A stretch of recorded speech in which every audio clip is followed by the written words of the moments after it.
psychologically. Oh, ow.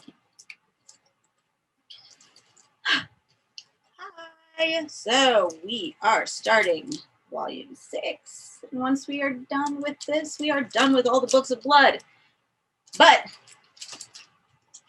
there's some, okay. This one, volume 6, was released in the UK as volume 6, right? But in the US, it was released as Cabal with some stories from volume 6. But it is missing one of the key stories.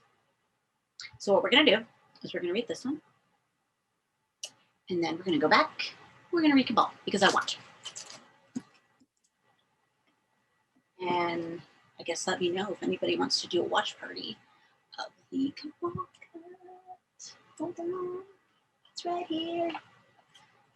Cabal cut. But not the ultimate. That one's way too long for my personal taste. And the first story for volume 6 is The Life of Death. And this is how I first read it, in that graphic novel form.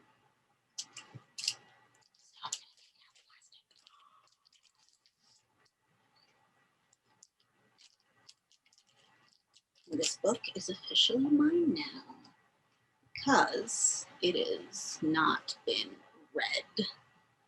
Like, for real.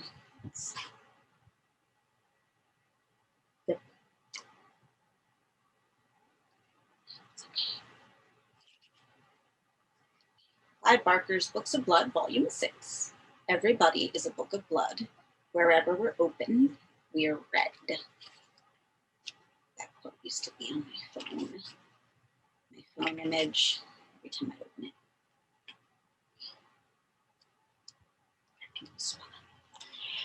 The Life of Death.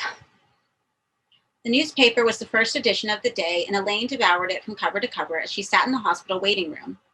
An animal thought to be a panther, which had terrorized the neighborhood of Epping Forest for 2 months, had been shot and found out to be a wild dog. Archaeologists in the Sudan had discovered bone fragments, which they opined might lead to a complete reappraisal of man's origins. A young woman who had once danced with the minor royalty had been found murdered near Clapham. The solo round-the-world yachtsman was missing. Recently excited hopes of a cure for the common cold had been dashed. She read the global bulletins and the trivia with equal fervor, anything to keep her mind off the examination ahead. But today's news seemed very like yesterday's, only the names had been changed. Dr. Sennett informed her that she was healing well, both inside and out, and would quite fit to return to her full responsibilities whenever she felt psychologically resilient enough. She should make another appointment for the first week of the new year, he told her, and come back for a final examination then. She left him washing his hands of her. The thought of getting straight onto the bus and heading back to her rooms was repugnant after so much time sitting and waiting. She would walk a stop or two along the route, she decided. The exercise would be good for her, and the December day, though far from warm, was bright. Her plans proved overambitious, however. After only a few minutes of walking, her lower abdomen began to ache, and she started to feel nauseous, so she turned off the main road to seek out a place where she could rest and drink some tea. She should eat, too, she knew, though she had never had much appetite and had less still since the operation. Her wanderings were rewarded. She found a small restaurant which, though it was 12:55, was not enjoying a roaring lunchtime trade. A small woman with unashamedly artificial red hair served her tea and a mushroom omelet. She did her best to eat, but didn't get very far. The waitress was plainly concerned. Something wrong with the food, she said, somewhat testily. Oh, no, Elaine reassured her. It's just me. The waitress looked offended, nevertheless. I'd like some more tea, though, if I may, Elaine said. She pushed the plate away from her, hoping the waitress would claim it soon. The sight of the meal congealing on the patternless plate was doing nothing for her mood. She hated this unwelcome sensitivity in herself. It was absurd that a plate of uneaten eggs should bring these doldrums on, but she couldn't help herself. She found everywhere little echoes of her own loss. In the death by benign November, and then the sudden frost of the bulbs in her window sill box, and the thought of the wild dog she'd read of that morning shot in Epping Forest. The waitress returned with fresh tea, but failed to take the plate. Elaine called her back, requesting that she do so. Grudgingly, she obliged. There were no customers left in the place now, other than Elaine, and the waitress busied herself with removing the lunchtime menus from the tables and replacing them with those for the evening. Elaine sat staring out the window. Veils of blue-gray smoke had crept down the street in recent minutes, solidifying the sunlight. They're burning again, the waitress said. Damp smell gets everywhere. What are they burning? Used to be the community center. They're knocking it down and building a new one. It's a waste of taxpayers' money. The smoke was indeed creeping into the restaurant. Elaine did not find it offensive. It was sweetly redolent of autumn, her favorite season. Intrigued, she finished her tea, paid for her meal, and then elected to wander along and find the source of the smoke. She didn't have far to walk. At the end of the street was a small square. The demolition site dominated it. There was one surprise, however. The building that the waitress had described as a community center was in fact a church, or had been. The lead and slates had already been stripped off the roof, leaving the joists bare to the sky. The windows had been denuded of glass, the turf had gone from the lawn at the side of the building, and 2 trees had been felled there. It was their pyre which provided the tantalizing scent. She doubted if the building had ever been beautiful, but there was enough of its structure remaining for her to suppose it might have had charm. Its weathered stone was now completely at variance with the brick and concrete that surrounded it, but its besieged situation, the workmen laboring to undo it, the bulldozer on hand, hungry for rubble, gave it a certain glamour. 1 or 2 of the workmen noticed her standing watching them, but none made any move to stop her as she walked across the square to the front porch of the church and peered inside. The interior, stripped of its decorative stonework of pulpit, pews, font, the rest, was simply a stone room completely lacking in atmosphere or authority. Somebody, however, had found a source of interest here. At the far end of the church, a man stood with his back to Elaine, staring intently at the ground. Hearing footsteps behind him, he looked round guiltily. "Oh," he said, "I won't be a moment." "It's all right," Elaine said. "I think we're probably both trespassing." The man nodded. He was dressed soberly, even drearily, but for his green bow tie. His features, despite the garb and the gray hairs of a man in middle age, were curiously unlined, as though neither smile nor frown much ruffled their perfect indifference. "Sad, isn't it?" he said, "seeing a place like this. Did you know the church as it used to be?" "I came in on occasion," he said, "but it was never very popular." "What's it called?" "All Saints. It was built in the late 17th century, I believe. Are you fond of churches?" "Not particularly. It was just that I saw the smoke and—" "Everybody likes a demolition scene," he said. "Yes," she replied. "I suppose that's true. It's like watching a funeral. Better them than us, eh?" She murmured something in agreement, her mind flitting elsewhere. Back to the hospital, to her pain and her present healing, to her life saved only by losing the capacity for further life. Better them than us. "My name's Kavanaugh," he said, covering the short distance between them, his hand extended. "How do you do?" she said. "I'm Elaine Ryder." "Elaine," he said. "Charming. Are you just taking a final look at the place before it comes down?"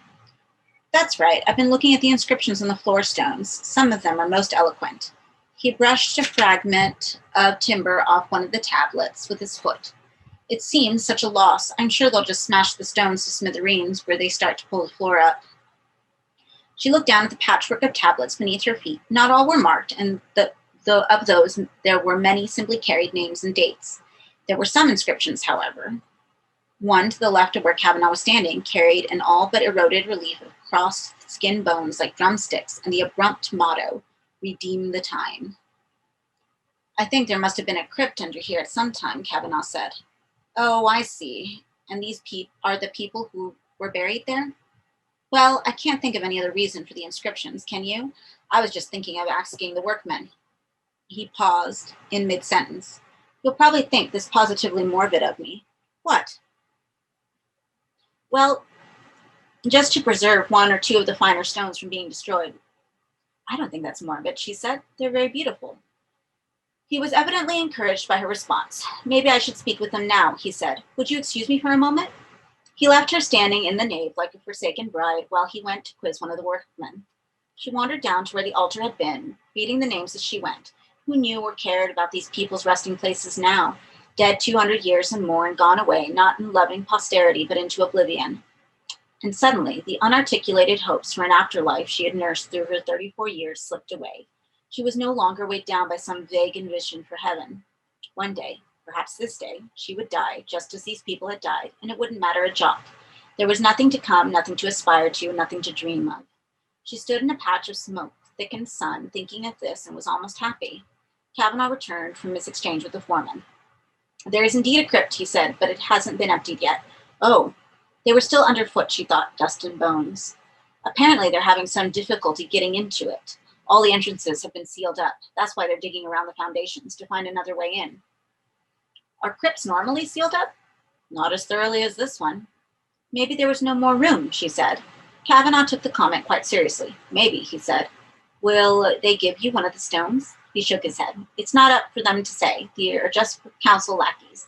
Apparently, they have a firm of professional excavators to come in and shift the bodies to new burial sites. It all has to be done with due decorum. Much they care, Elaine said, looking down at the stones again. I must agree, Kavanaugh replied. It seems in excess of the facts, but then perhaps we're not God-fearing enough. Probably. Anyhow, they told me to come back in a day or two's time and ask the removal men. She laughed at the thought of the dead moving house, packing up their goods and chattels. Kavanaugh was pleased to have made a joke, even if it had been unintentional. Riding on the crest of his success, he said, I wonder, may I take you for a drink? I wouldn't be very good company, I'm afraid, she said. I'm really very tired. We could perhaps meet later, he said. She looked away from his eager face. He was pleasant enough in his uneventful way. She liked his green bow tie, surely a joke at the expense of his own drabness. She liked his seriousness, too, but she couldn't face the idea of drinking with him, or at least not tonight. She made her apologies and explained that she'd been ill recently and hadn't recovered her stamina. Another night, perhaps, he inquired gently. The lack of aggression in his courtship was persuasive, and she said that would be nice, thank you. Before they parted, they exchanged telephone numbers. He seemed charmingly excited by the thought of their meeting again, and it made her feel, despite all that had been taken from her, that she still had her sex. She returned to the flat to find both a parcel from Mitch and a hungry cat on the doorstep. She fed the demanding animal, then made herself some coffee and opened the parcel. In it, cocooned in several layers of tissue paper, she found a silk scarf, chosen with Mitch's uncanny eye for her taste. The note along with it simply said, It's your color. I love you, Mitch. She wanted to pick up the telephone on the spot and talk to him, but somehow the thought of hearing his voice seemed dangerous. Too close to the hurt, perhaps. He would ask her how she felt, and she would reply that she was well, and he would insist, yes, but really? And she would say, I'm empty. They took out half my innards, damn you, and I'll never have your children or anybody else's, so that's the end of that, isn't it? Even thinking about their talking, she felt tears threaten, and in a fit of inexplicable rage, she wrapped the scarf up in the desiccated paper and buried it in the back of her deepest drawer. Damn him for trying to make things better now, when at the time she needed him most. All he talked of was fatherhood and how her tumors would deny it him. It was a clear evening. The sky's cold skin stretched to breaking point. She did not want to draw the curtains in the front room, even though passers-by would stare in, because the deepening blue was too fine to miss. So she sat in the window and watched the dark come. Only when the change had been wrought did she close off the chill. She had no appetite, but made herself some food nevertheless and sat down to watch television as she ate. The food unfinished, she laid down her tray and dozed, the programs filtering through her intermittently. Some witless comedian whose merest cough sent his audience into paroxysms, a natural history program on life in the Serengeti, the news. She had read all that she needed to know that morning. The headlines hadn't changed. One item, however, did pique her curiosity, an interview with the solo yachtsman, Michael Mayberry, who had been picked up that day after 2 weeks adrift in the Pacific. The interview was being beamed from Australia, and the contact was bad. The image of Mayberry's bearded and sun-scorched face was constantly threatened of being snowed out. The picture little mattered. The account he gave of his failed voyage was riveting in sound alone, and in particular an event that seemed to distress him afresh even as he told it. He had been becalmed, and as his vessel lacked a motor, had been obliged to wait for wind. It did not come. A week had gone by with his hardly moving a kilometer from the same spot of listless ocean. No bird or passing ship broke the monotony. With every hour that passed, his claustrophobia grew, and on the 8th day it reached panic proportions, so he let himself over the side of the yacht and swam away from the vessel, a self-line tied about his middle in order to escape the same yards of deck. But once away from the yacht and treading the still warm water, he had no desire to go back. Why not untie the knot, he thought to himself, and float away? What made you change your mind? The interviewer asked. Here, Mayberry frowned. He had clearly reached the crux of his story, but didn't want to finish it. The interviewer repeated the question. At last, hesitantly, the sailor responded. I looked back at the yacht, he said, and I saw somebody on the deck. The interviewer, not certain that he'd heard correctly, said, Somebody on the deck? That's right, Mayberry replied. Somebody was there. I saw a figure quite clearly moving around. Did you? Did you recognize the stowaway? The question came. Mayberry's face closed down, sensing that his story was being treated with mild sarcasm. Who was it? The interviewer pressed. I don't know, Mayberry said. Death, I suppose. The questioner was momentarily lost for words. But of course you returned to the boat eventually. Of course. And there was no sign of anybody? Mayberry glanced up at the interviewer, and a look of contempt crossed his face. I'd survived, hadn't I? He said. The interviewer mumbled something about not understanding his point.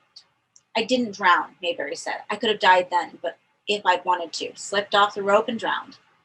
But you didn't, and the next day the wind picked up. It's an extraordinary story, the interviewer said, content that the stickiest part of the exchange was now safely bypassed. You must be looking forward to seeing your family again for Christmas. Elaine didn't hear the final exchange of pleasantries. Her imagination was tied by a fine rope to the room she was sitting in. Her fingers toyed with the knot. If death could find a boat in the wastes of the Pacific, how much easier it must be to find her, to sit with her, perhaps as she slept, to watch her as she went about her morning. She stood up and turned the television off. The flat was suddenly silent. She welcomed the hush impatiently, but it held no sign of guests, welcome or unwelcome. As she listened, she could taste salt water, ocean, no doubt. She had been offered several refuges in which to coalesce when she came out of the hospital. Her father had invited her up to Aberdeen. Her sister Rachel had made several appeals for her to spend a few weeks in Buckinghamshire. There had even been a pitiful telephone call from Mitch in which he had talked of their holidaying together. She had rejected them all, telling them that she wanted to reestablish the rhythm of her previous life as soon as possible, to return to her job, to her working colleagues and friends. In fact, her reasons had gone deeper than that. I got to start over. Why? Because I read a sentence wrong and it's still early enough for me to start over. Two ghosts. Okay. She had been offered several refuges in which to coalesce when she came out of the hospital. Her father had invited her up to Aberdeen. Her sister Rachel had made several appeals for her to spend a few weeks in Buckinghamshire. There had even been a pitiful telephone call from Mitch in which he had talked of their holidaying together. She had rejected them all, telling them that she wanted to reestablish the rhythm of her previous life as soon as possible, to return to her job, to her working colleagues and friends. In fact, her reasons had gone deeper than that. She had feared their sympathies, feared that she would be held too close in their affections and quickly come to rely upon them. Her streak of independence, which had first brought her into this unfriendly city, which was in studied defiance of her smothering appetite for security. If she gave in to those loving appeals, she knew she would take root in domestic soil and not look up and out again for another year, in which time what adventures might have passed her by. Instead, she had returned to work as soon as she felt able, hoping that although she had not taken on all her former responsibilities, the familiar routines would help her to reestablish a normal life. But the sleight of hand was not entirely successful. Every few days, something would happen. She would overhear some remark or catch a look that she was not intended to see that made her realize she was being treated with a rehearsed caution, that her colleagues viewed her as being fundamentally changed by her illness. It had made her angry. She wanted to spit her suspicions in their faces, tell them that she and her uterus were not synonymous and that the removal of one did not imply the eclipse of the other. But today, returning to the office, she was not so certain they weren't correct. She felt as though she hadn't slept in weeks, though in fact she was sleeping long and deeply every night. Her eyesight was blurred, and there was a curious remoteness about her experiences that day that she associated with extreme fatigue, as if she were drifting further and further from the work on her desk, from her sensations, from her very thoughts. Twice that morning she caught herself speaking and then wondered who it was who was conceiving these words. It certainly wasn't her. She was too busy listening. And then, an hour after lunch, things had suddenly taken a turn for the worse. She had been called into her supervisor's office and asked to sit down. "Are you all right, Elaine?" Mr. Chimes had asked. "Yes," she told him, "I'm fine." "There's been some concern." "About what?" Chimes looked slightly embarrassed. "Your behavior," he finally said. "Please don't think I'm crying, Elaine. It's just that if you need some further time to recuperate, there's nothing wrong with me." "But you're weeping." "What?" "The way you've been crying today, it concerns us." "Cry?" she had said. "I don't cry." The supervisor seemed baffled. "But you've been crying all day. You're crying now." Elaine put a tentative hand to her cheek, and yes, she was crying. Her cheek was wet. She'd stood up, shocked at her own conduct. I didn't know," she said. Though the words sounded preposterous, they were true. She hadn't known. Only now, with the fact pointed out, did she taste tears in her throat and sinuses, and with that taste came a memory of when this eccentricity had begun, in front of the television the night before. Why don't you take the rest of the day off? Yes. Take the rest of the week if you'd like, Chimes said. You're a valued member of staff, Elaine. I don't have to tell you that. We don't want you coming to any harm. The last remark struck home with stinging force. Did they think she was verging on suicide? Was that why she was treated with kid gloves? There were only tears she was shedding, for God's sake, and she was so indifferent to them she hadn't even known they were falling. I'll go home, she said. Thank you for your concern. The supervisor looked at her with some dismay. It must have been a very traumatic experience, he said. We all understand. We really do. If you feel you want to talk about it any time. She declined, but thanked him again and left the office. Face to face with herself in the mirror of the women's toilet, she realized how bad she looked. Her skin was flushed, her eyes swollen. She did what she could to conceal the signs of this painless grief, then picked up her coat and started home. As she reached the underground station, she knew that returning to the empty flat would not be a wise idea. She would brood, she would sleep, so much sleep of late, and so perfectly dreamless. But she would not improve her mental condition by either route. It was the bell of Holy Innocents tolling in the clear afternoon that reminded her of the smoke and the square and Mr. Kavanaugh. There, she decided, was a fit place for her to walk. She could enjoy the sunlight and think. Maybe she would meet her admirer again.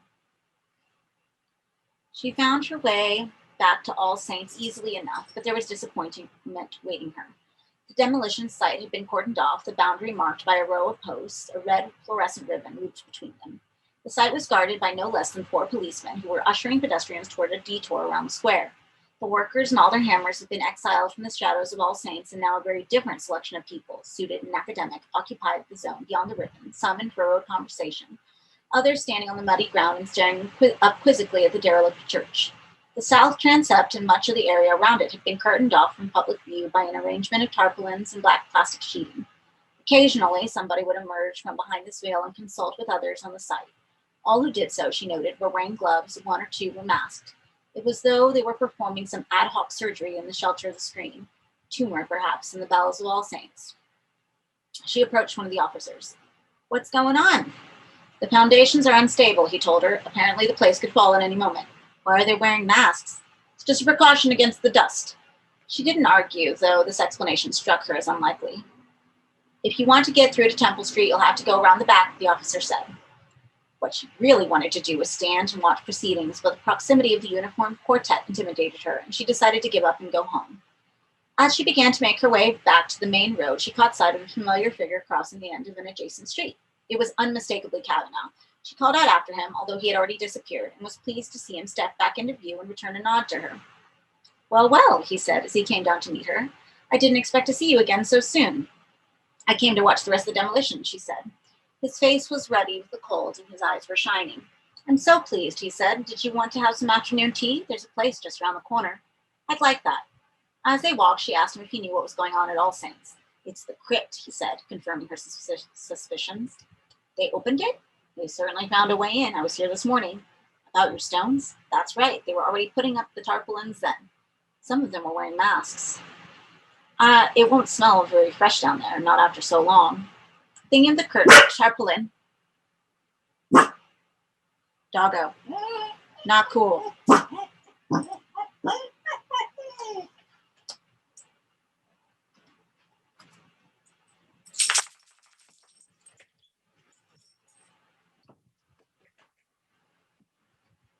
I have a dog named Wednesday.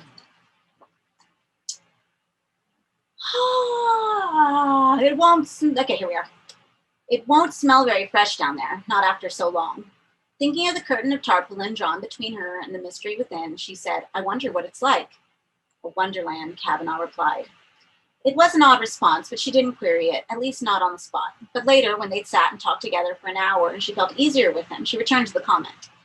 What you said about the crypt, yes? About it being a wonderland? Did I say that? He replied somewhat sheepishly. What must you think of me?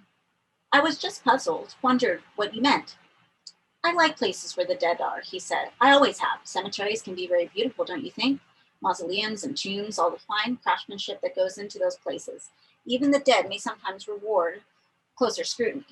He looked at her to see if she had strayed beyond her taste threshold, but seeing that she only looked at him with quiet fascination, continued. They can be very beautiful on occasion. It's sort of glamour they have. It's a shame it's wasted on morticians and funeral directors. He made a small, mischievous grin. I'm sure there's much to be seen in that crypt. Strange sights, wonderful sights. I only ever saw one dead person, my grandmother, though I was very young at the time. I trust it was a pivotal experience. I don't think so. In fact, I scarcely remember it at all. I only remember how everybody cried. Ah, he nodded sagely. So selfish, she said, don't you think? Spoiling a farewell with snot and sobs. Again, he looked at her to gauge the response. Again, he was satisfied that she would not take offense. We cry for ourselves, don't we? Not for the dead. The dead are past caring. She made a small, soft yes, and then more loudly. My God, yes, that's right, always for ourselves. You see how much the dead can teach just by lying there, twiddling their thumb bones? She laughed. He joined in her laughter. She had misjudged him on that initial meeting, thinking his face unused to smiles. It was not. But his features, when the laughter died, swiftly regained that eerie quiescence she had first noticed. When, after a further half hour of his laconic remarks, he told her he had appointments to keep and had to be on his way, she thanked him for his company, and he said, Nobody's made me laugh so much in weeks, I'm grateful. You should laugh, he told her. It suits you. Then added, You have beautiful teeth. She thought of this odd remark when he'd gone, and as she did of a dozen others he'd made through the afternoon. He was undoubtedly one of the most offbeat individuals she'd ever encountered, but he had come into her life with this eagerness to talk of crypts and the dead and the beauty of her teeth at just the right moment. He was a perfect distraction from her buried sorrows, making her present aberrations seem minor stuff beside his own. When she started home, she was in high spirits. If she had not known herself better, she might have thought herself half in love with him. On the journey back and later that evening, she thought particularly of the joke he had made about the dead twiddling their thumb bones, and that thought led inevitably to the mysteries that lay out of sight in the crypt. Her curiosity, once aroused, was not easily silenced. It grew on her steadily that she badly wanted to slip through the cordon of ribbon and see the burial chamber with her own eyes. It was a desire she could have never previously admitted to herself. How many times had she walked from the site of an accident, telling herself to control the shameful inquisitiveness she felt? But Kavanaugh had legitimized her appetite with his flagrant enthusiasm for things funereal. Now, with the taboo shed, she wanted to go back to All Saints and look death in its face. Then, the next time she saw Kavanaugh, she would have some stories to tell of her own. The idea no sooner budded, came to full flower, and in the middle of the evening she dressed for the street again and headed back towards the square. She didn't reach All Saints until well after 11:30, but there were still signs of activity on the site. Lights mounted on stands and the wall of the church itself poured illumination on the scene. A trio of technicians, Kavanaugh's so-called removal men, stood outside the tarpaulin shelter, their faces drawn with fatigue, their breath clouding the frosty air. She stayed out of sight and watched the scene. She was growing steadily colder, and her scars had begun to ache, but it was apparent that the night's work on the crypt was more or less over.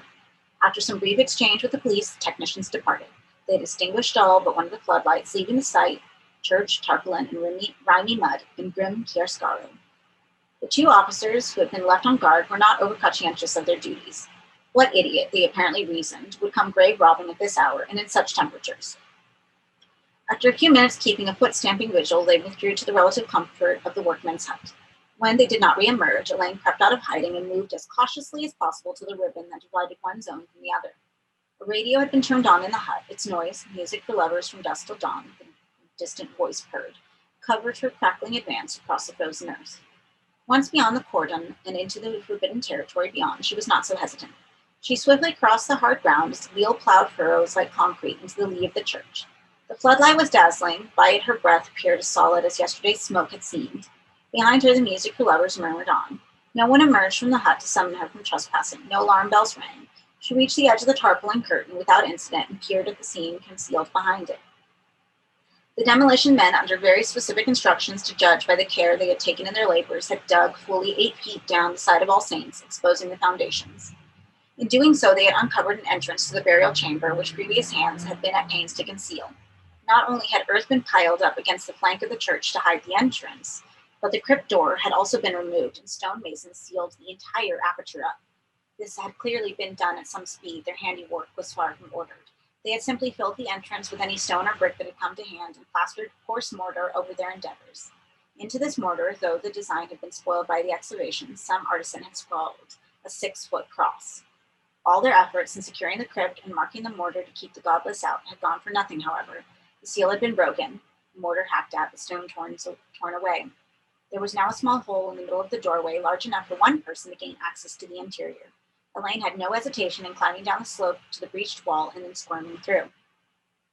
She had predicted the darkness she met on the other side and had brought with her a cigarette lighter Mitch had given her 3 years ago. She flicked it on. The flame was small. She turned up the wick and, by the swelling light, investigated the space ahead of her. It was not the crypt itself she had stepped into, but a narrow vestibule of some kind. A yard or so in front of her was another wall and another door. This one had not been replaced with bricks, though into its solid timbers a second cross had been gouged. She approached the door.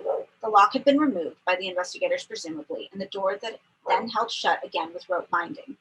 This had been done quickly by tired fingers. She did not find the rope difficult to untie, though it required both hands, and so had to be effected in the dark. As she worked to not free, she heard voices. The policemen, damn them, had left their seclusion of their hut and come out into the bitter night to do their rounds. She let the rope be and pressed herself against the inside wall of the vestibule. The officers' voices were becoming louder, talking to their children and the escalating cost of Christmas joy. Now they were within yards of the crypt entrance, standing, or so she guessed, in the shelter of the tarpaulin. They made no attempt to descend the slope, however, but finished their cursory inspection of the lip of the earthworks and turned back. Their voices faded. Satisfied that they were out of sight and hearing her, she reignited the flame and returned to the door. It was large and brutally heavy. Her first attempt at hauling it open met with little success.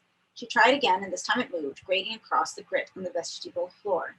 Once it was open, the vital inches required for her to squeeze through, she eased restraining. The lighter guttered as though a breath had blown from within. The flame briefly burned not yellow, but electric blue. She didn't pause to admire it, but slid into the promised wonderland. Now the plain thread became livid, and for an instant its sudden brightness took her sight away. She pressed the corners of her eyes to clear them and looked again. So this was death.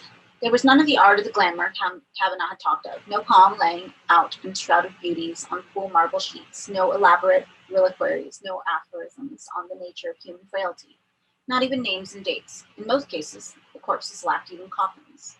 The crypt was a charnel house. Bodies had been thrown in heaps on every side, entire families pressed into niches that were designed to hold a single casket. Dozens more left where hasty and careless hands had tossed them. The scene, though absolutely still, was rife with panic. It was there in the faces that stared from the piles of dead, mouths open wide in silent protest, sockets in which eyes had withered, gaping in shock at such treatment. It was there, too, in the way the system of burial had degenerated from the ordered arrangement of caskets, the far end of the crypt, to the haphazard piling of crudely made coffins, their wood unpaneled, their lids unmarked for a scrawled cross, and thence, finally, to this hurried heaping of unhoused carcasses, all concerned for dignity, perhaps even for the rites of passage forgotten in the rising hysteria. There had been a disaster, of what she could have no doubt, a sudden influx of bodies, men, women, children. There was a baby at her feet who could not have lived a day, who had died in such escalating numbers that there was not even time to close their eyelids before they were shunted away into this pit. Perhaps the coffin makers had also died and were thrown here amongst their clients, the shroud sewers, too, and the priests. All gone in one apocalyptic month or week, their surviving relatives too shocked or too frightened to consider the niceties, but only eager to have the dead thrust out of sight where they would never have to look on their flesh again. There was much of the flesh still in evidence. The ceiling of the crypt, closing it off from the decaying air, had kept the occupants intact. Now, with the violation of this secret chamber, the heat of decay had been rekindled and the tissues were deteriorating afresh. Everywhere she saw rot at work, making sores and separations, blisters, and pustules. She raised the flame to see better through the stench, and was beginning to crowd upon her and make her dizzy. Everywhere her eyes traveled, she seemed to alight upon some pitiful sight.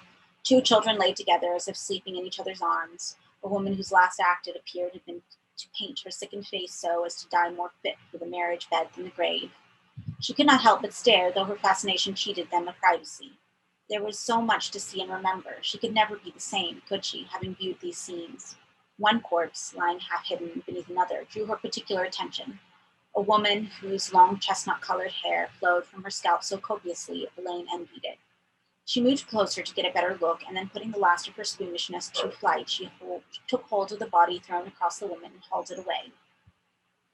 The flesh of the corpse was greasy to the touch and left her fingers stained, but she was not distressed. The uncovered corpse lay with her legs wide, but the constant weight of her companion had bent them in an impossible configuration. The wound that had killed her and had bloodied her thighs and glued her skirt to her abdomen and groin.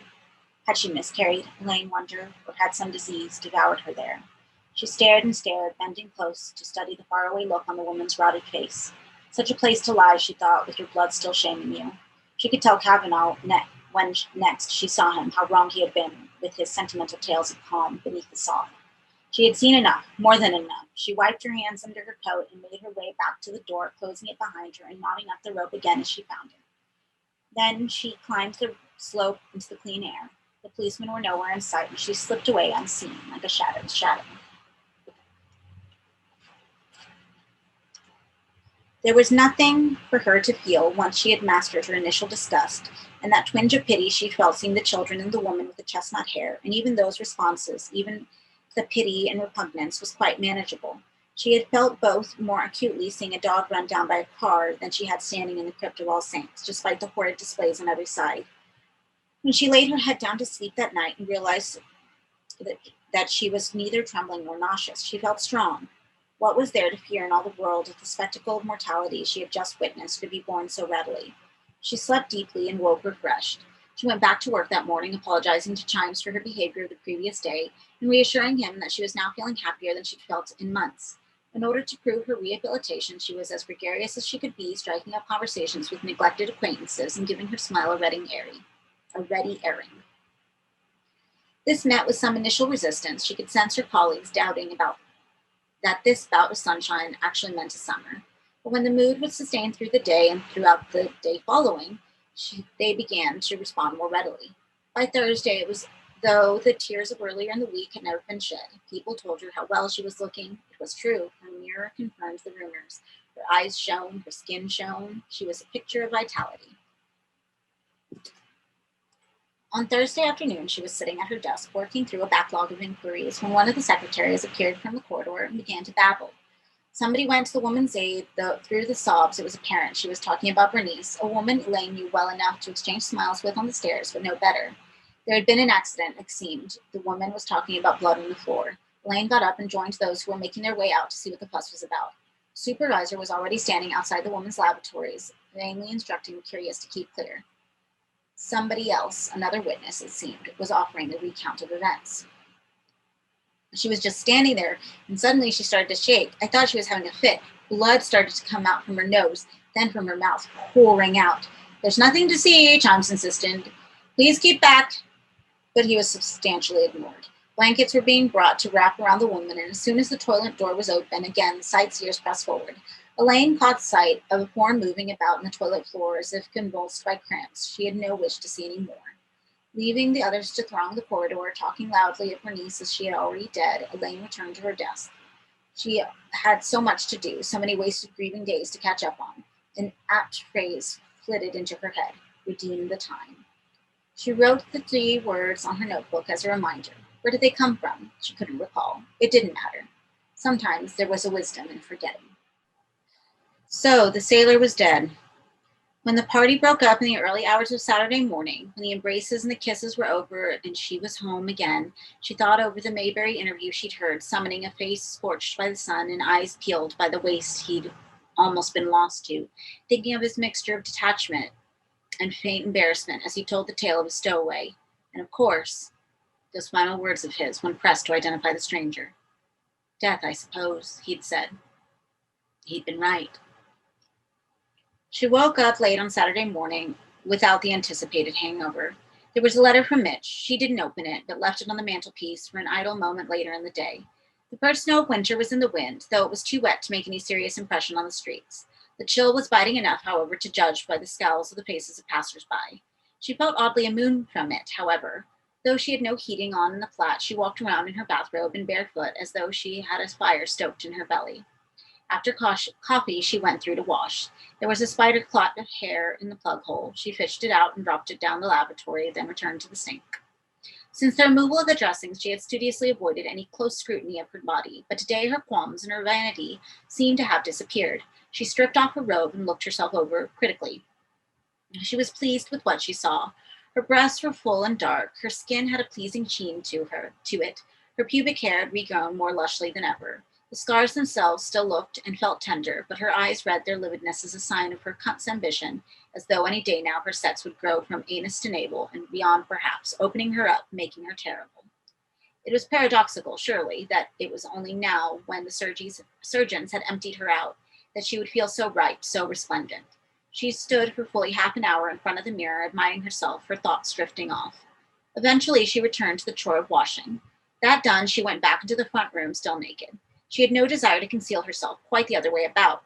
It was all she could do to prevent herself from stepping out into the snow and giving the whole street something to remember her by.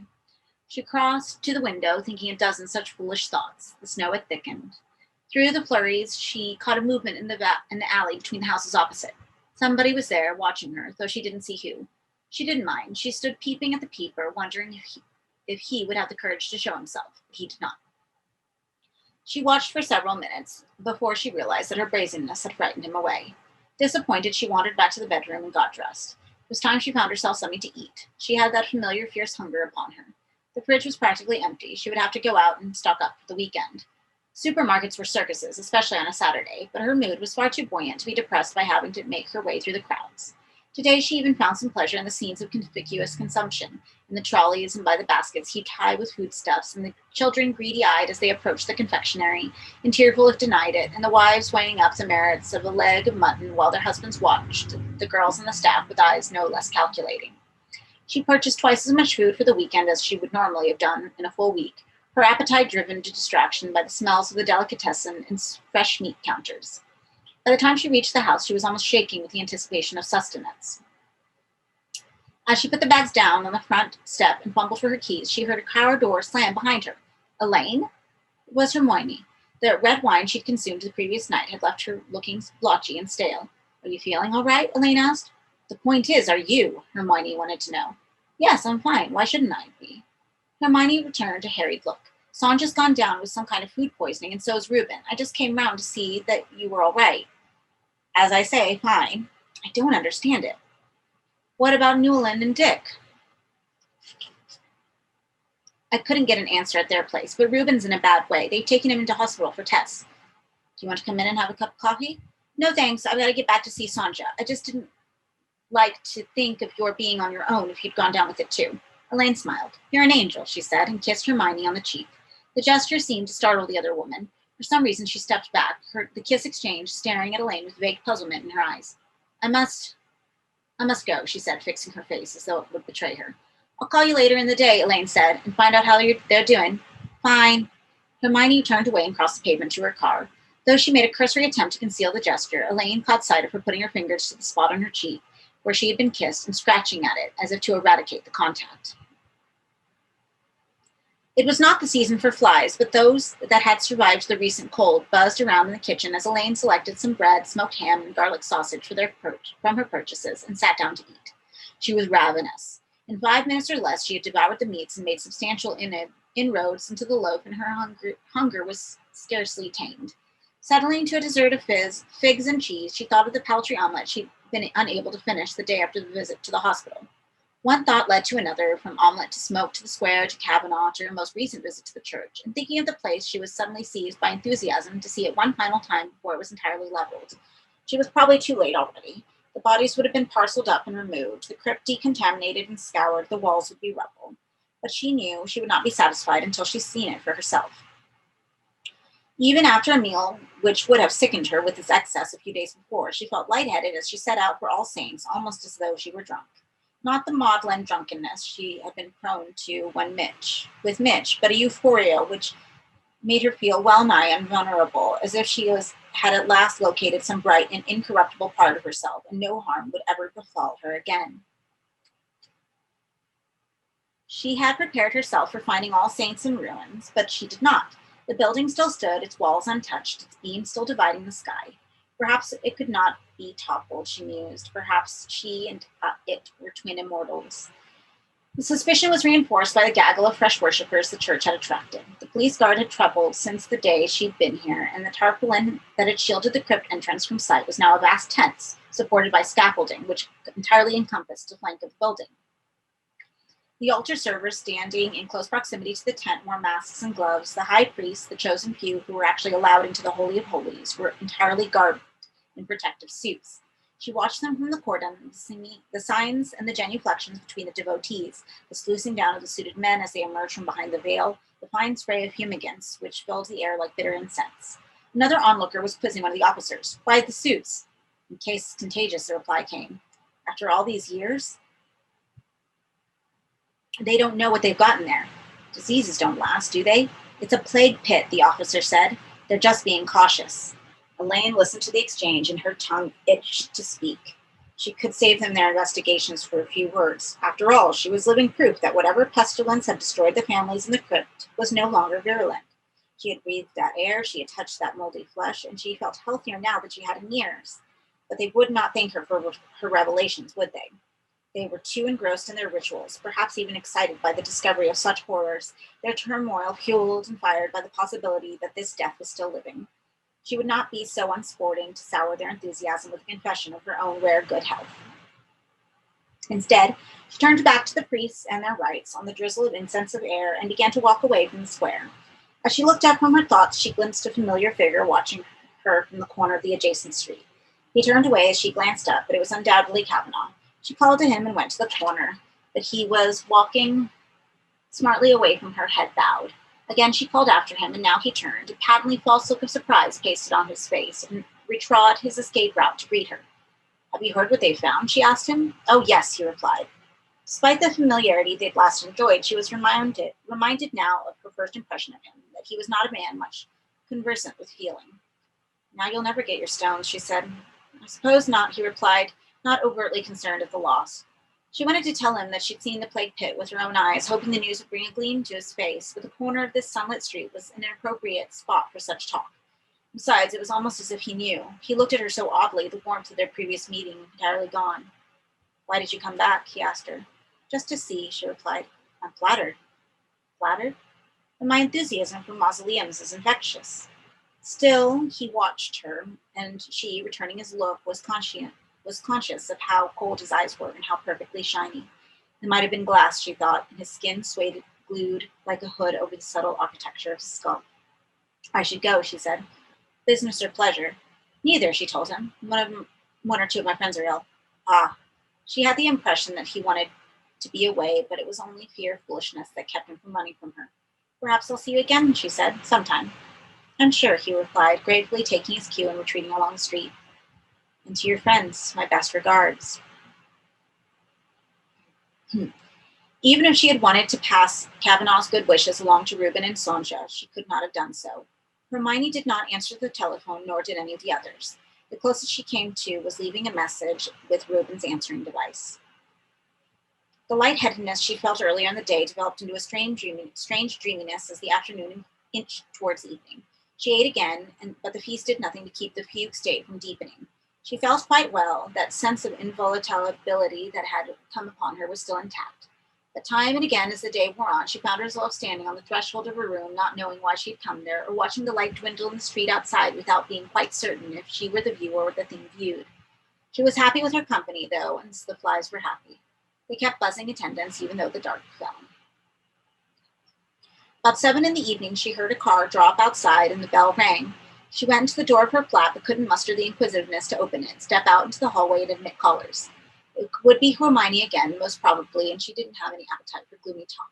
Didn't want anybody's company, in fact, but that of the flies. The callers insisted on the bell. The more they insisted, the more determined she became not to reply. She slid down the wall beside the flat door and listened to the muted debate that now began on the step. It wasn't Hermione. It was nobody she recognized. Now they systematically rang the bells in the flats above until Mr. Prudhoe came down from the top flat, talking to himself as he went, and opened the door for them. Of the conversation that followed, she caught sufficient only to grasp the urgency of the mission, but her disheveled mind hadn't the persistence to attend to the details. They persuaded Prudhoe to allow them into the hallway. They approached the door of her flat and rapped upon it, calling her name. She didn't reply. They rapped again, exchanging words of frustration. She wondered if they could hear her smiling in the darkness. At last, after a further exchange with Prudhoe, they left her to herself. She didn't know how long she'd sat on her haunches beside the door, but when she stood up again, her lower limbs were entirely numb and she was hungry. She ate voraciously, more or less finishing off all the purchases of that morning. The flies seemed to have procreated in the intervening hours. They crawled on the table and picked at her slops. She let them eat. They too had their lives to live. Finally, she decided to take some air. No sooner had she stepped out of her flat, however, than the vigilant Prudhoe was at the top of the stairs, calling down to her. "Miss Ryder, wait a moment. I have a message for you." She contemplated closing the door on him, but she knew he would not rest until he had delivered his communique. He hurried down the stairs, a Cassandra in shabby slippers. "There were policemen here," he announced before he had even reached the bottom step. "They were looking for you." "Oh," she said. "Did they say what they wanted?" "To talk to you. Urgently. 2 of your friends." "What about them?" "They died," he said. "This afternoon. They have some kind of disease." He had a sheet of notepaper in his hand. This he now passed over to her, relinquishing his hold an instant before she took it. "They left the number for you to call," he said. "You are to contact them as soon as possible." His message delivered, he was already retiring the stairs again. Jane looked down at the sheet of paper with its scrawled figures. By the time she'd read the 7 digits, Prudhoe had disappeared. She went back into the flat. For some reason, she wasn't thinking of Reuben or Sandra, who it seemed she would not see again, but of the sailor, Mayberry, who'd seen death and escaped it only to have it follow him like a loyal dog, waiting its moment to leap and lick his face. She sat beside the phone and stared at the numbers on the sheet, and then at the fingers that held the sheet and at the hands that held the fingers. Was the touch that hung so innocently at the end of her arms now lethal? Was that what the detectives had come to tell her, that her friends were dead by her good offices? If so, how many others had she brushed against and breathed upon in the days since her pestilential education at the crypt? In the street, in the bus, in the supermarket, at work, at play? She thought of Bernice lying on the toilet floor and of Hermione rubbing the spot where she had been kissed, as if knowing some scourge had been passed along to her. And suddenly she knew in her marrow that her pursuers were right in their suspicions, and all these dreamy days she had been nurturing a fatal child. Hence her hunger, hence the glow of fulfillment she felt. She put down the note and sat in the semi-darkness, trying to work out precisely the plague's location. Was it her fingertips, and her belly, and her eyes? None, and yet all of these. Her first assumption had been wrong. It wasn't a child at all. She didn't carry it in some particular cell. It was everywhere. She and it were synonymous. That being so, there would be no slicing out of the offending part, as they had sliced out her tumors and all that had been devoured by them. Not that she could escape their attentions for that fact. They had come looking for her, hadn't they? To take her back to the custody of the sterile rooms, to deprive her of her opinions and dignity, to make her fit only for their loveless investigations. The thought revolted her, and she would rather die as the chestnut-haired woman in the crypt had died, sprawled in agonies, than submit to them again. She tore up the sheet of paper and let the litter drop. It was too late for solutions anyway. The removal men had opened the door and found death waiting on the other side, eager for daylight. She was its agent, and it, in its wisdom, had granted her immunity, had given her strength. And a dreamy rapture had taken her fear away. She in return had spread its word, and there was no undoing those labors, not now. All the dozens, maybe hundreds of people whom she had contaminated in the last few days would go back to their families and friends, to their workplaces and their places of recreation, and spread the word yet further. They would have passed its fatal promise to their children as they tucked them into bed, and to their mates in the act of love. Priests had no doubt given it with communion, the shopkeepers with change of a 5-pound note. While she was thinking of this, of the disease spreading like fire and tinder, the doorbell rang again. They had come back for her, and as before, they were ringing the other bells in the house. She could hear Prudhoe coming downstairs. This time, he would know she was in. He would tell them so. They would hammer at the door when she refused to answer. As Prudhoe opened the front door, she unlocked the back. As she slipped into the yard, she heard voices at the flat door, and then their rapping and their demands. She bolted the yard gate and fled into the darkness of the alleyway. She was already out of hearing range by the time they had beaten down the door. She wanted most of all to go back to All Saints, but she knew that such a tactic would only invite arrest. They would expect her to follow that route, counting upon her adherence to the first cause. But she wanted to see Death's face again, now more than ever, to speak with it, to debate its strategies, their strategies, to ask why it had chosen her. She emerged from the alleyway and watched the goings-on at the front of the house from the corner of the street. This time there were more than 2 men, she counted 4 at least, moving in and out of the house. What were they doing? Peeking through her underwear and her love letters? Most probably. Examining the sheets in her bed for stray hairs and the mirror for traces of her reflection. But even if they turned the flat upside down, if they examined every print and pronoun, they wouldn't find the clues they sought. Let them search. The lover had escaped. Only her tear stains remained, and flies at the light bulb to sing her praises. The night was starry, but as she walked down to the center of the city, the brightness of the Christmas illuminations, festooning trees and buildings canceled out their light. Most of the stores were well closed by this hour, but a good number of window shoppers still idled along the pavements. She soon tired of the displays, however, of the baubles and the dummies, and made her way off the main road and into the side streets. It was darker here, which suited her abstracted state of mind. The sound of music and laughter escaped through open bar doors, and argument erupted in an upstairs gaming room. Blows were exchanged. In one doorway, two lovers defied discretion. In another, a man pissed with the gusto of a horse. It was only now in the relative hush of these backwaters that she realized she was not alone. Footsteps followed her, keeping a cautious distance but never straying far. Had the trackers followed her? Were they hemming her and even now preparing to snatch her into their closed order? If so, flight would only delay the inevitable. Better to confront them now and dare them to come within range of her pollution. She slid into hiding and listened as the footsteps approached and stepped into view. It was not the law, but Kavanaugh. Her initial shock was almost immediately superseded by a sudden comprehension of why he had pursued her. She studied him. His skin was pulled so tight over his skull she could see the bone gleam in the dismal light. How, her whirling thoughts demanded, had she not recognized him sooner? Not realized that this first meeting, when they talked of the dead and their glamour, that he spoke as their maker. I followed you, he said. All the way from the house? He nodded. What did they tell you? He asked her. The policeman. What did they say? Nothing I hadn't already guessed, she replied. You knew? In a manner of speaking, I must have done, in my heart of hearts. Remember our first conversation? He murmured that he did. All you said about death, such egotism. He grinned, suddenly showing more bone. Yes, he said. What must you think of me? It made kind of a sense to me, even then. I didn't know why at the time. Didn't know what the future would bring. What does it bring? He inquired of her softly. She shrugged. Death's been waiting for me all this time, am I right? Oh, yes, he said, pleased by her understanding of the situation between them. He took a step towards her and reached to touch her face. You are remarkable, he said. Not really, but to be so unmoved by it all, so cold. What's to be afraid of, she said. He stroked her cheek. She almost expected his hood of skin to come unbuttoned then, and the marbles that played in his sockets to tumble out and smash, but he kept his disguise intact for appearance's sake. I want you, he told her. Yes, she said. Of course he did. It had been his every word from the very beginning. But she hadn't the wit to comprehend it. Every love story was, at the last, a story of death. This is what the poets insisted. Why should it be any less true the other way about? They could not go back to his house. The officers would be there, too, he told her, but they must know the romance between them. Nor, of course, could they return to her flat. So they found a small hotel in the vicinity and took a room there. Even in the dingy lift, he took the liberty of stroking her hair, and then, finding her compliant, put his hand upon her breast. The room was sparsely furnished, but was lent some measure of charm by a splash of colored lights from the Christmas tree in the street below. Her lover didn't take his eyes off her for a single moment, as if even now he expected her to turn tail and run at the merest flaw in his behavior. He needn't have concerned himself. His treatment of her left little cause for complaint. His kisses were insistent but not overpowering.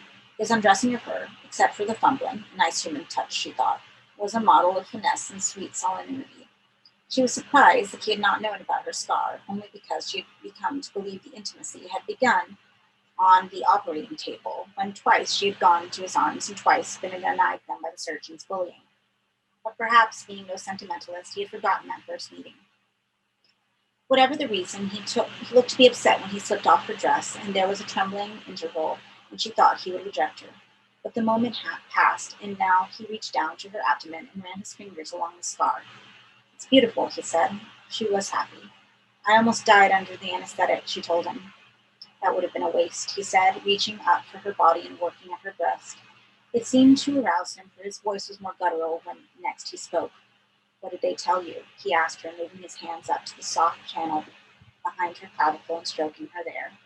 She had not been touched in months, except by disinfected hands. His delicacy woke shivers in her. She was so engrossed in pleasure that she failed to reply to his question. He asked again as he moved between her legs. What did they tell you? Through the haze of anticipation, she said, they left a number for me to ring so that I could be helped. But you didn't want help? No, she breathed. Why would I? She half saw his smile through her eyes wanted to flicker closed entirely.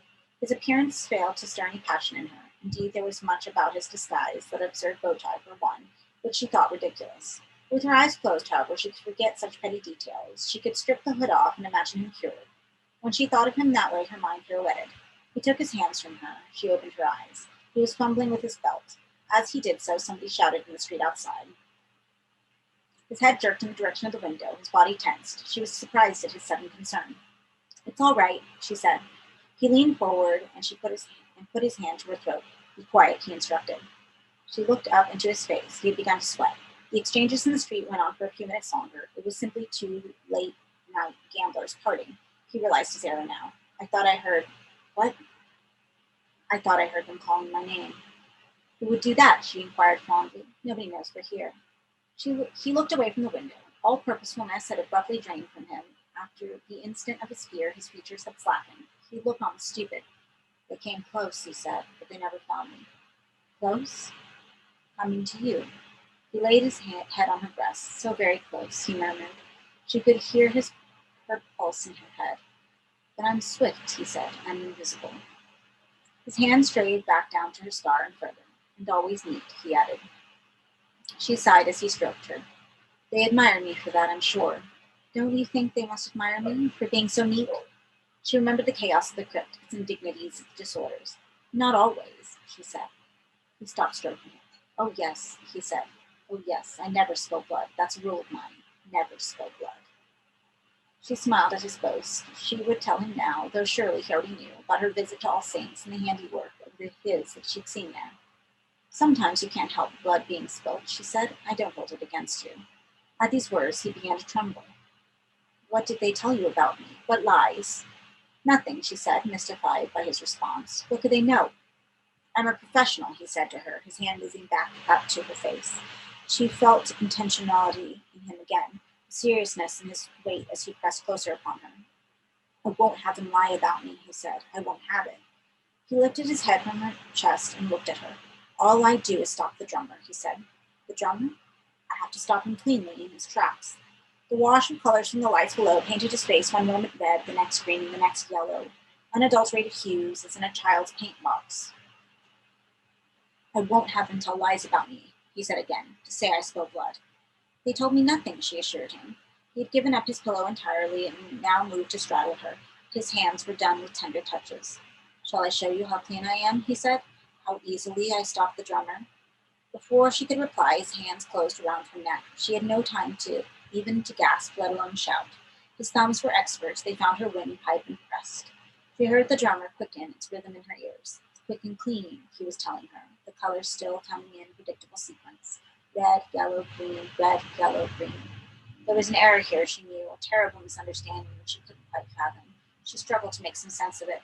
"I don't understand," she tried to tell him, but her bruised larynx could produce no more than a gargling sound. "Too late for excuses," he said, shaking his head. "You came to me, remember? You want the drummer stopped. Why else did you come?" His grip tightened yet further. She had the sensation of her face swelling, of the blood throbbing to jump from her eyes. "Don't you see that they came to warn you about me?" Frowning as he labored. "They came to seduce you away from me by telling you I spilt blood." "No." She squeezed the syllable out in her last breath, but he only pressed harder to cancel her denial. The drummer was deafeningly loud now. Though Kavanaugh's mouth still opened and closed, she could no longer hear what he was telling her. It mattered little. She realized now that he was not death, not the clean-boned guardian she'd waited for. In her eagerness, she had given herself into the hands of a common killer, a street corner king. She wanted to spit contempt at him, but her consciousness was slipping. The room, the lights, the bass all dropping to the drummer's beat, and then it all stopped. She looked down on the bed. Her body lay sprawled across it. One desperate hand had clutched at the sheet and clutched still, though there was no life in it. Her tongue protruded and there was spittle on her blue lips. But, as he had promised, there was no blood. She hovered, her presence failing even to bring a breeze to the cobwebs in the corner of the ceiling, and watched while Kavanaugh observed the rituals of his crime. He was bending over the body, whispering in its ear as he rearranged it in the tangled sheets. Then he unbuttoned himself and unveiled that bone whose inflammation was the sincerest form of flattery. What followed was comical in its gracelessness, as her body was comical with its scars and its places where age puckered and plucked at it. She watched his ungainly attempts to congress quite remotely. His buttocks was pale and imprinted with the marks that his underwear had left, their motion put in her mind as a mechanical toy. He kissed her as he worked and swallowed the pestilence with her spittle. His hands came off her body gritty with their contagious cells. He knew none of this, of course. He was perfectly innocent of what corruption he embraced and took into himself with every uninspired thrust. At last he finished. There was no gasp, no cry. He simply stopped his clockwork motion and climbed off her, wiping himself with the edge of the sheet and buttoning himself up again. Guides were calling her. She had journeys to make, reunions to look forward to, but she did not want to go, at least not yet. She steered the vehicle of her spirit into a fresh vantage point where she could better see Kavanaugh's face. Her sight, or whatever sense this condition granted her, saw clearly how his features were painted over a groundwork of muscle and how beneath that intricate scheme the bone was shimmered. Ah, the bone. He was not death, of course, and yet he was. He had the face, hadn't he? And one day, given decay's blessing, he'd show it. Such a pity that a scraping of flesh came between it and the naked eye. Come away, the voices insisted. She knew she could not be fobbed off much longer. Indeed, there was some amongst them she thought she knew. A moment, she pleaded, only a moment more. Kavanaugh had finished his business at the murder scene. He checked his appearance in the wardrobe mirror, then went to the door. She went with him, intrigued by the utter banality of his expression. He slipped out into the silent landing and then down the stairs, waiting for a moment when the night porter was otherwise engaged before stepping out into the street in Liberty. Was it dawn that had washed the sky or the illuminations? Perhaps she had watched him from the corner of the room longer than she thought, hours passing as moments at the stage she had so recently achieved. Only at the last was she rewarded for her vigil, as a look she recognized crossed Kavanaugh's face. Hunger. The man was hungry. He would not die of the plague any more than she had. Its presence shone in him, gave a fresh luster to his skin and a new insistence to his belly. He had come to her a minor murderer and was going from her as death writ large. She laughed, seeing the self-fulfilling prophecy she had unwittingly engineered. For an instant his pace slowed, as if he might have heard her. But no, it was the drummer he was listening for, beating louder than ever in his ear and demanding, as he went, a new and deadly vigor in every step. And that is the life of death. It's been a while since I've read that one. It's been a while since I've read any of these stories, because oddly enough, this was my copy of Cabal, which is my paperback that's literally falling apart. My copy of Cabal is one of the first of the books of blood that I read. So I actually read them originally out of order. So it's cool to read these again because they've been so long. So, next week is How Spoilers Bleed. Freaking love How Spoilers Bleed.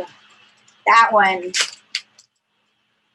There's actually an episode of Tales from the Crypt that kind of reminds me a little bit of How Spoilers Bleed. Just because it's kind of like set in like a similar jungle setting and all that good stuff. I don't remember the name of the episode, but it's got Buscemi, Steve Buscemi. It's actually kind of a mix of How Spoilers Bleed and Lives of Death, I guess. It's been a while since I've watched it. But anyway, yeah. So this week is Spoilers Bleed. Thank you for reading with me. I'll see you next week, and I'm just super excited to be reading this again. I'm super excited to be reading this copy first. Bye.